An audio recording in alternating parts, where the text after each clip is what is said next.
transmitter after radio shut down each night.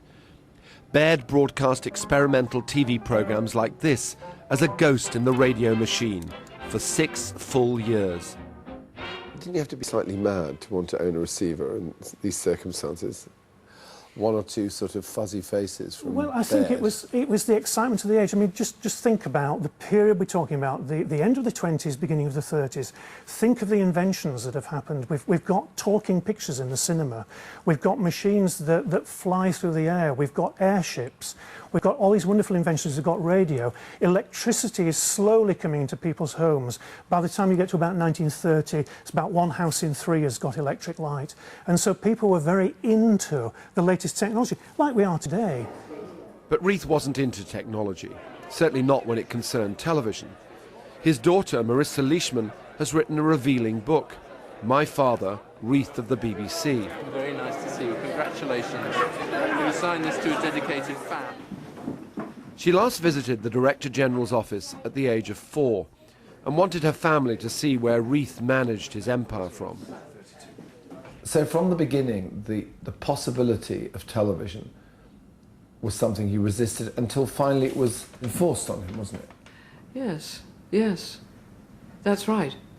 So the thing had got beyond his prevention, so to speak. Did he ever come round to television? No. No. How much do you yourself listen in and look at television? None at all. Not at all? Not at all, neither. Were you not interested in the programs after you left? When I leave a thing, Mr. Freeman, I leave it. In 1938, he left this building, finally, and in tears. A god in ruins. Why, having ushered in the future with radio, did he do so much to prevent it when it came to television? By television, he was becalmed. There should be no visual frivolity in the BBC.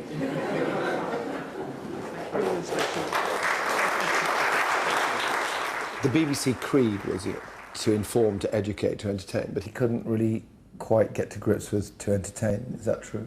Oh, I think so. I think so. I could imagine that he would be the kind of child who would never have really known how to play. And there was always, I think, the encouragement at home, spoken or unspoken, you must be getting on with something useful rather than having a good time. And you reveal in your book, amazingly, that it wasn't Reith who came up with that famous phrase, but RCA's David Sarnoff. Yes, but he put it in a different order. Entertainment, information, and as an afterthought, education.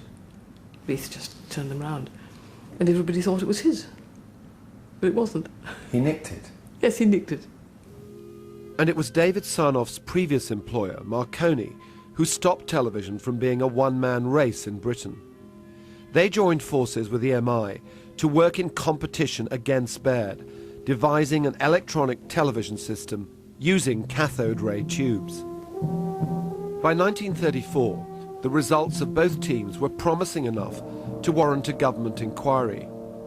They decided that the country should have a television service, but in a typical British fudge, they couldn't decide who should provide it, so employed both Baird and Marconi EMI for a trial period. They would broadcast from Alexandra Palace with a transmitter large enough to cover London and the home counties. The cost of building the studios was around £200,000, to be paid for with the existing radio licence fee. This was a huge amount when the country was in the middle of a depression. So in fact the BBC was sort of obliged, forced really, by the government and by the post office to start a television service, officially. They were, yes. Over Reith's dead bodies, actually, yes. Of course, by now, the rest of the world was experimenting with television too, all wanting to broadcast the first regular service. But unlike Lord Reith, Dr. Goebbels could see TV's potential for his country, Germany. The 12th German radio exhibition is opened by Propaganda Minister Dr. Goebbels.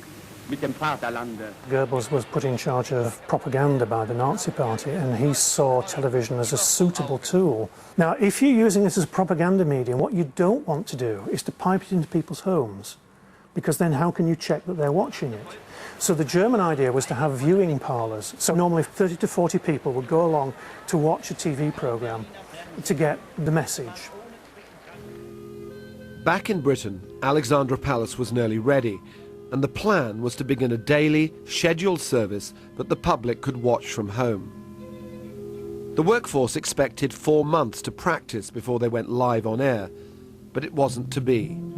Cecil Madden was the programme planner.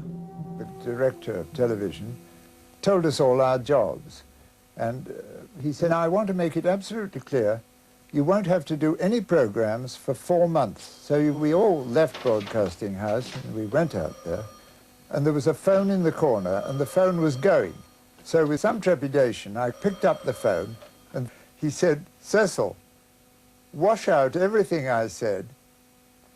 Everything has changed. Now don't muck about.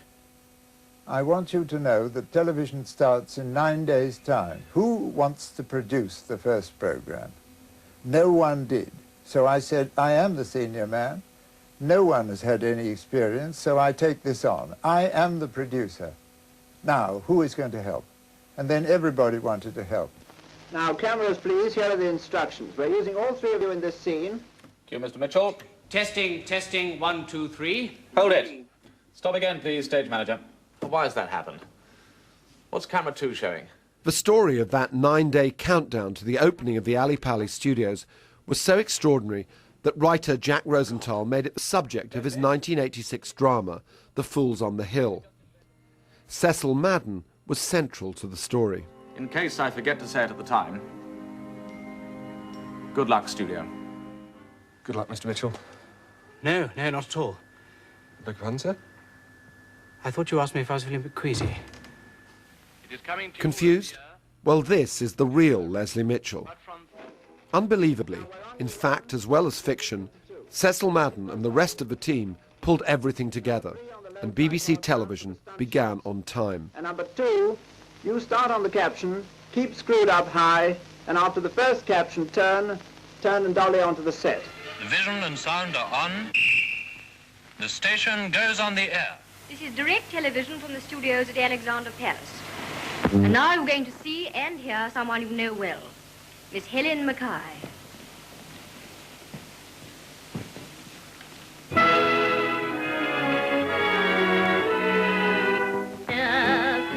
at you from out of the blue. Don't take a path, but settle down and look at us. But surprisingly, Baird himself wasn't invited to the opening night celebrations.